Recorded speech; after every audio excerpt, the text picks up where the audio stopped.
अभी अभी इस वक्त की सबसे बड़ी खबर आ रही है कृषि कानून को लेकर। पीएम मोदी ने तीनों कृषि कानून वापस किए, लेकिन अखिलेश यादव ने फिर बोला हमला। कहा चुनाव के बाद फिर से लागू करेंगे पीएम मोदी तीनों कृषि कानून। खबर की गहराई में ले जाने से पहले आप इस वीडियो को लाइक करें, चैनल को सब्सक्राइब करने के बाद इस घंटी को दबाना बिल्कुल ना भूलें।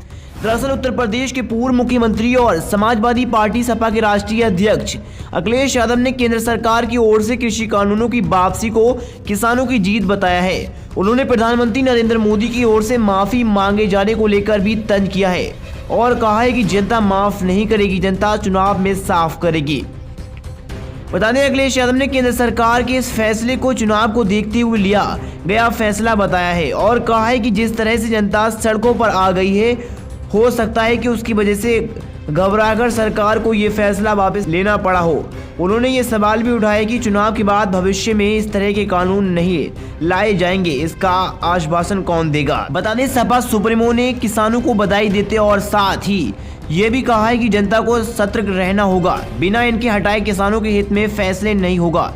इनका दिल साफ नहीं है, चुनाव के बाद ये फिर से बिल लाएंगे। उन्होंने बीजेपी पर वोट के लिए सब कुछ करने का आरोप लगाया है और कहा है कि सरकार की नजर किसानों के हित पर नहीं वोट पर है।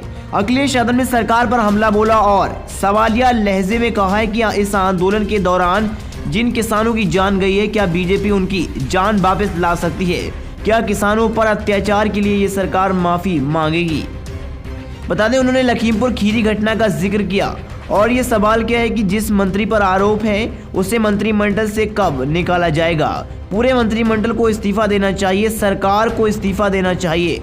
उन्होंने इसके लिए किसानों को श्रेय दिया और हाँ साथ ही ये मांग भी कर दी है कि सरकार को उन किसानों की मदद करनी चाहिए जिनकी इस आंदोलन के दौरान जान गई है। कहा है कि वो नेता जो चैनलों पर बैठकर कानून ऐसा है वैसा है कहते थे। अखिलेश यादव ने एमएसपी का मसला भी उठाया और सवाल क्या है कि इसको लेकर कब कानून बनेगा।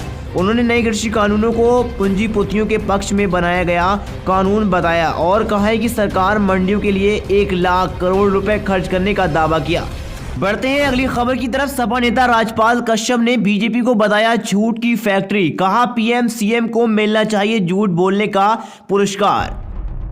बता दें गोरखपुर पहुंचे सपा एमएलसी राजपाल कश्यप ने भाजपा की सरकार पर जमकर निशाना साधा। उन्होंने कहा है कि भाजपा की सरकार ने जनता के साथ छलावा किया है और विजय यात्रा में सीएम के शहर में जिस तरह का जनसैलाब देखने को मिला उससे ये साफ हो गया है कि गोरखपुर की सारी सीटों पर सपा जीतने जा रही है। उन्होंने भाजपा को झूठ की फैक्ट्री बताते हुए कहा है कि पीएम सीएम को झूठ बोलने का सबसे बड़ा पुरस्कार या झूठ बोलने का प्रश्री मिलना चाहिए। उन्होंने कहा है कि अखिलेश और सपा के बढ़ते जनाधार को देखते हुए भाजपा के साथ पीएम और सीएम भी घबरा गए हैं। बता दें गोरखपुर के एनेक्सी भवन सभागार में पहुंचे सपा एमएलसी राजपाल कश्यप ने कहा है कि भाजपा न तो अपनी किसी सीट पर जीत पाएगी और न ही जमानत बचा पाएगी।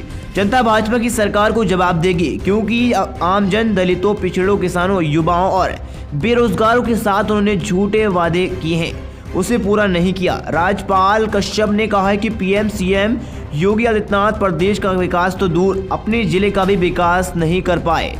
उन्होंने योगी आदित्यनाथ को असफल, अयोग्य, घमंडी सीएम बताया है। उन्होंने कहा है कि यूपी पूरी तरह से बर्बाद हो गया है। विकास के कार्यों पर ताला डालने वाली सरकार भाजपा को बताते हुए उन्होंने कहा है कि गोरखपुर से कुशीनगर और गाजीपुर से लगातार 24 घंटे चली विजय यात्रा पहली ऐसी ऐतिहासिक यात्रा है जिसका इतिहास 2022 में लिखा जाएगा।